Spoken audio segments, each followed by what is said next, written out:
Méditation du 10 juillet. Il faut lire. La lecture est à l'esprit ce que l'exercice est au corps. Citation de Joseph Addison. Alexandre le Grand était le fils de deux personnages prestigieux, le roi Philippe II de Macédoine et la reine Olympias. Dès son plus jeune âge, il a été éduqué pour le trône et a eu le meilleur professeur de grec, Aristote, qui avait été formé par Platon. Jeune homme, Alexandre a demandé un jour à voir le philosophe Diogène, qui vivait dans la rue dans un tonneau. Normalement, c'était le peuple qui venait voir l'aristocrate et non les vers. Mais Diogène était un personnage peu commun. Si Alexandre voulait le rencontrer, il devait venir le voir lui-même. C'est ce qu'il a fait. Quand il est arrivé, il a demandé avec bienveillance: « Que puis-je faire pour toi, Diogène ? Ôte-toi de mon soleil, tu me caches la vue, a répondu le philosophe. N'importe qui à la place d'Alexandre le Grand aurait été outré. Mais le jeune homme a fait ce commentaire: « Si je n'étais pas Alexandre, je voudrais être Diogène. » Il voyait la grandeur de quelqu'un qui n'est pas prisonnier des conventions sociales, la sagesse de quelqu'un qui donne la priorité aux choses simples. Comment un homme de la stature d'Alexandre le Grand en est-il venu à penser ainsi? Surtout parce que c'était un grand lecteur. La lecture a été la clé de la formation de son caractère. Alexandre est connu pour avoir transporté une Iliade annotée par Aristote lors de ses voyages. Loin de son maître, il lisait des ouvrages qui lui indiquaient comment interpréter la réalité et sur quoi fonder sa conduite. Cette recherche permanente de la connaissance et la réflexion par la lecture ont affiné sa pensée. C'est ainsi qu'un homme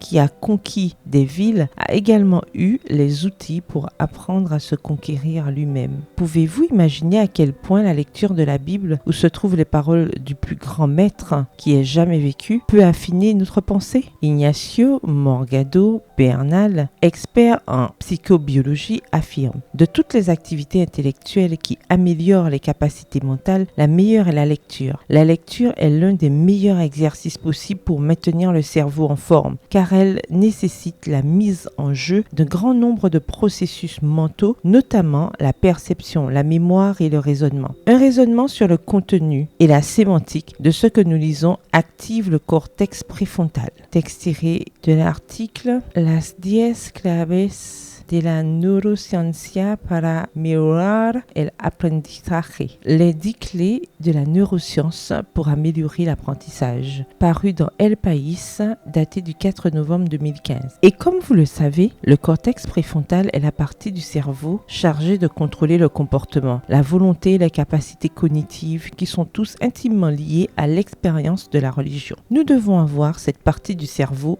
bien activée. Le verset du jour se trouve dans Apocalypse 1, le verset 3. Heureux celui qui lit et ceux qui écoutent les paroles de la prophétie. Bonne journée, que l'Éternel vous bénisse.